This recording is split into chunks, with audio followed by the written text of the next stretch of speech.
alhamdulillah nganti palungguhan iki wayang isih lestari isih sempulur ya ditresnani karo para warga masyarakat. Bener Mas Gareng pancen kaya ngono kuwi. Lah ngopo kok sebabe wayang nganti palungguhan iki tetep eksis? Ora mung perkara senimane sing hebat untuk berkarya dan berkreasi ning uga didukung karo masyarakate selaku penonton wayang lan uga penanggap wayang. Dene ingkang angka 3 ya kuwi didukung utawa diayomi karo pemerintah lan aparat negara. Kuwi satu paket sing ora bisa dipisahke antarane seniman, masyarakat karo pejabat negara. Ngono. Heeh.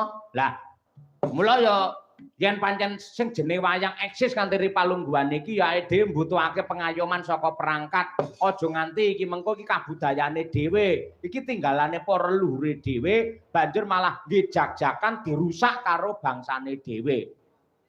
Sing jenenge seniman tetep mbutuhake pengayoman saka pejabat lan aparat. Aja nganti sing jenenge kaya lakon sing wis wingi-wingi kuwi sing jenenge wayang nganti diurak-arik karo penonton, didekne karo penonton, sing jenenge tontonan campursari nganti sing ngendang dandut dikepruk sirahe ngangge kursi didak-idak wong pirang-pirang aja nganti.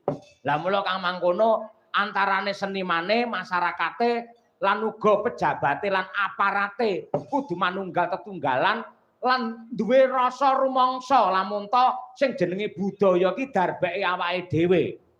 Sapa meneh sing kudu ngurip-urip lan nguri-uri sing ngopeni marang budaya ora awake dhewe Mas Gareng. Iya bener pancen kaya mengkono. Ya wis muga-muga lelakon-lelakon sing wis kampur iki kena kanggo kaca pengilon supaya kabeh mawas diri senimane ya dipun paringi eling lan uga masyarakate ya dipun paringi eling, pejabate ya perhatian karo anane budaya kuwi ya, Gong. Heeh, pancen kudu kaya mengkono. Sing patut minangka conto, minangka tepa tuladha iki malah Sela Katon iki kaya ngene iki. Wah, temenanan, Bro. Aku dadi wong Karanganyar melu seneng, melu bangga nonton kahanan sing becike kaya ngene. Warga masyarakate do guyub rukun wiwit saka perangkat, nyatane ya kabeh cancut gumregut anggene kepengin bangun karo desane, ora kanggo diri pribadi ning kanggo kemajuane wong sak desa. Sing tegese kabeh para warga ki ngiwakake kebutuhane pribadi, nengenake kebutuhane wong akeh kanggo srana njunjung harkat martabate kampung utawa desa utawa dusun kanggo nyembuh marang kawibawane nusa bangsa ya kuwi NKRI yang tercinta. Iya, iya bener. Ngono kuwi. Mula ya aku sak kanca wiwit esuk mau sowan komplit mapan ana ning kene tradisine Kyai Gondang Rejo ki lek wayangan mesti awan bengi ngene iki. Apa? Ngono kuwi malah sing dianggep sakral, sing penting ya malah sing awan kuwi yen bengi mung kari panglipur karo cegalek ngono ae. Oh iya. Mula gandeng awake dhewe dipercaya karo Kyai Gondang Rejo ya ngaturake semaksimal mungkin sak bisa-bisane klungsu-klungsu nderek udu. Heeh. Terus ya sing kepareng rawuh isih ana Gong. Heeh. Enek wilayah iki ketoke sore sak lapangan kebek bareng yahine resik ngono enek.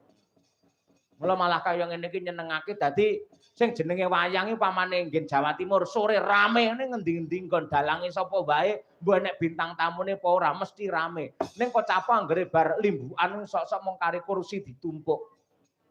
Awake dhewe ya matur nuwun parandene isih ditresnani karo piyayi ing Laladan Sela Katon. Heeh. Dasare ya kanca-kanca Madangkara ya luar biasa ora enek sing ijin, ora enek sing pamit.